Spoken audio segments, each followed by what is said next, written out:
Bonjour à toutes et à tous, bienvenue dans cette nouvelle vidéo tutoriel d'apprendre la SEO.com, une vidéo tutoriel ZW3D dans laquelle nous allons voir un ajout de contraintes mécaniques sur un assemblage. Ici on aura une horloge. Le but du jeu sera de coupler l'angle des deux aiguilles de l'horloge de façon à avoir quelque chose de réaliste. Alors pour illustrer tout ça, j'ai préparé un petit modèle. Ce petit modèle en fait est composé de trois sous-ensembles. On a le modèle d'assemblage que l'on voit ici, dans lequel nous trouvons une ligne, enfin, c'est l'axe sur lequel vont tourner les aiguilles, on retrouve ici donc un résultat filaire. On a ensuite d'autres modèles qui sont tout simplement les modèles 3D des aiguilles. Donc si on sort de là, on vient dans le manager, dans le gestionnaire, on trouve donc deux autres modèles ici, heure et minute, qui sont associés à ce modèle horloge, hein. Tout est dans le même fichier. Finalement, c'est ça qui est un peu, on va dire, un peu déroutant sur ZW3D, c'est qu'on peut mettre tout dans le même modèle. Bon, c'est pas grave. Ici, donc, on a un sous-modèle qui s'appelle heure. Si on double-clique dessus, on voit ici apparaître la petite aiguille des heures. Je reviens au gestionnaire. Et pareil pour l'aiguille des minutes, qui est un peu plus longue, mais construite de la même façon. Voilà, je reviens dans le modèle horloge. On voit ici que ce sont trois modèles pièces. Ici, le modèle horloge va devenir un modèle de type assemblage dès que j'aurai importé une des deux aiguilles. Donc c'est ce qu'on va faire tout de suite. On retourne donc dans ce modèle horloge, dans lequel on a donc que l'axe ici sur lequel vont tourner les aiguilles. Et nous allons ici aller dans assemblage, donc dans l'onglet assemblage, et on va faire insérer. On peut commencer par insérer l'aiguille des heures. L'aiguille des heures, on va la positionner, on pourrait l'aimanter en fait directement au bon endroit, mais j'ai pas envie. Je vais la mettre un petit peu à côté. Voilà, et on va lui mettre tout de suite sa première contrainte pour venir la fixer donc sur cette référence. Alors, la première chose, par exemple, nous allons créer, on a différentes choses. On a ici une coïncidence, on a quelque chose de tangent, on a une concentricité. On va peut-être commencer par la concentricité en disant tout simplement que l'on veut que ce cylindre, voilà, soit concentrique avec cet axe. Voilà. Ici, donc, la machine m'a retourné la pièce, ça n'est pas grave, ici, mais on aura encore la possibilité de la mettre dans l'autre sens. Ici, je vais conserver ce truc-là, peu importe. On va dire valider. Ensuite, on va ajouter une autre contrainte, on va dire une coïncidence. Coïncidence entre ce plan et le plan bleu qui se trouve ici. Voilà, validé. Donc à partir de là, donc on va fermer, on rajoute pas de contrainte. À partir de là, on a une première aiguille positionnée dans l'assemblage. Cette aiguille est montée sur une liaison donc pivot. Ce n'est pas un pivot glissant puisqu'on ne peut pas monter, hein, monter et descendre. On a juste une liaison pivot et cette liaison pivot en fait nous suffit puisque l'on voudra que l'aiguille puisse tourner. Donc on conserve ce degré de liberté. On va faire maintenant exactement la même chose avec l'autre aiguille. Donc on retourne ici dans insérer. On va prendre donc minute, l'aiguille des minutes, et on va la positionner quelque part dans l'espace. Donc exactement de la même façon. Je vais bien sûr faire tout de suite une concentricité entre ce cylindre et cet axe. Voilà, bon la machine encore une fois m'a retourné l'aiguille, pourquoi pas. Je vais valider. Voilà, je vais dire fermer ici. Hein.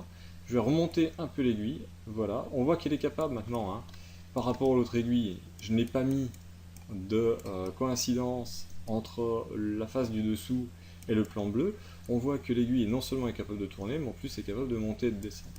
Donc je vais rajouter bien sûr la coïncidence pour avoir finalement une liaison pivot, hein, tout simplement. Donc je vais dire coïncidence ici entre, je vais zoomer entre le fond ici, hein, la face du dessous de l'aiguille, et par exemple la face du dessus de l'autre.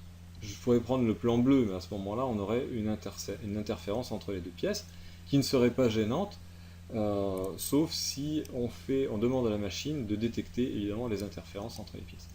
Donc ici, je vais valider, je vais sur CTRL-I, voilà.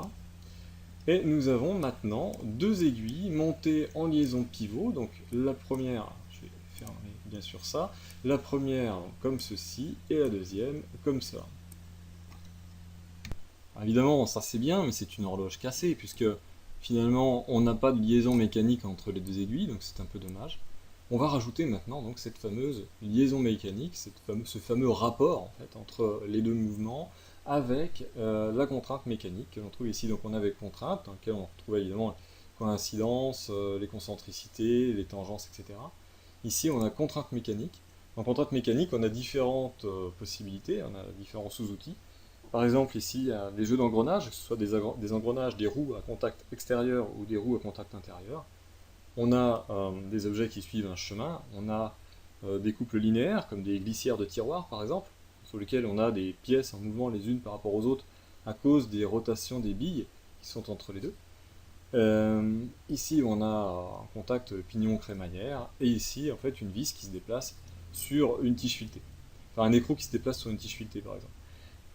Ici on va montrer donc les deux objets, c'est marqué pignon, bien sûr classiquement pignon, mais ici j'ai voulu faire un petit peu différemment. J'ai voulu prendre un exemple différent de ce qui se fait d'habitude. Donc je vais montrer par exemple la première aiguille, et puis pour l'autre la deuxième aiguille. Voilà, on se retrouve ici avec un rapport de 1, hein, on est sur engrenage, un rapport de 1. Je vais valider, voilà, je vais fermer ici. On retrouve ici cette contrainte mécanique, vitesse 4. Et ici, bien sûr, j'ai le même rapport entre les deux, ce qui fait que si je tourne l'une, l'autre va tourner avec le même angle. Voilà. Maintenant, on va un petit peu modifier tout ça. Je vais mettre, double-cliquer là-dessus, et je vais mettre un rapport, par exemple, de 2. Je vais mettre un rapport de 2, voilà, valider. Et en principe, maintenant, il y en a une qui tourne 2 fois plus vite que l'autre. Donc je ne sais pas laquelle, on va voir. Donc là, voilà. On voit que la petite aiguille tourne beaucoup plus vite que la grande aiguille. Voilà. Donc c'est pas tout à fait ça. Je vais faire. Donc je vais redouble-cliquer dessus. Et je vais ici marquer inversé. Et je vais revalider. Et ici, on va voir que certainement, là, voilà, on a toujours ce rapport de 2. Par contre, l'angle ici ne joue pas dans le même sens. Hein. En fait, les deux aiguilles se rapprochent. Donc ça permet de voir un petit peu tout ça. Ici, donc je retire inversé, puisque ce qu'on veut, c'est que les aiguilles tournent dans le même sens. Et on va maintenant mettre un rapport de 12. Mais ce n'est pas un rapport de 12, finalement, c'est un rapport de 1 divisé par 12. Je pense que si je fais ça, ça doit marcher. Donc on va valider. On va prendre donc la petite aiguille et on va tourner.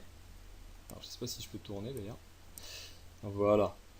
Et on voit maintenant que dans le bon sens, les deux aiguilles sont liées, que la grande aiguille donc tourne beaucoup plus vite que la petite aiguille, avec un rapport ici, un rapport donc de 12.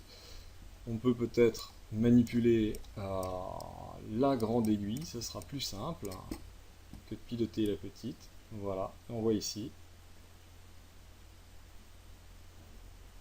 Voilà, je vais essayer de tourner proprement, tranquillement. Ah, l'aiguille fait des sauts, pourquoi? Je ne sais pas. Alors donc prendre la petite aiguille, et on va...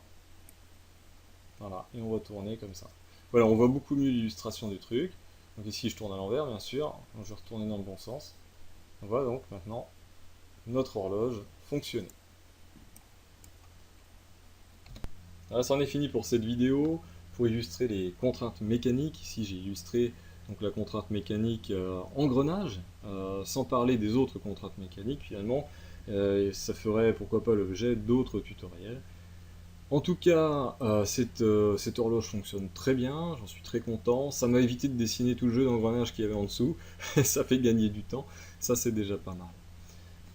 Bien entendu, ce genre d'outil est beaucoup plus utile pour représenter des engrenages, tout simplement, des secteurs dentés, des choses de genre, dans des mécanismes, pour faire un peu de cinématique, bien qu'il n'y ait pas vraiment d'atelier cinématique dans ZW3D. Ça permet quand même de voir si, en jouant un petit peu sur les pièces, on a ou non des interférences et si on a les déplacements souhaités entre les différentes pièces. Voilà, j'espère que cette vidéo vous a plu, je vous remercie d'avoir regardé jusqu'au bout, et je vous dis à très bientôt pour une prochaine vidéo tutoriel d'apprendre la CO.com.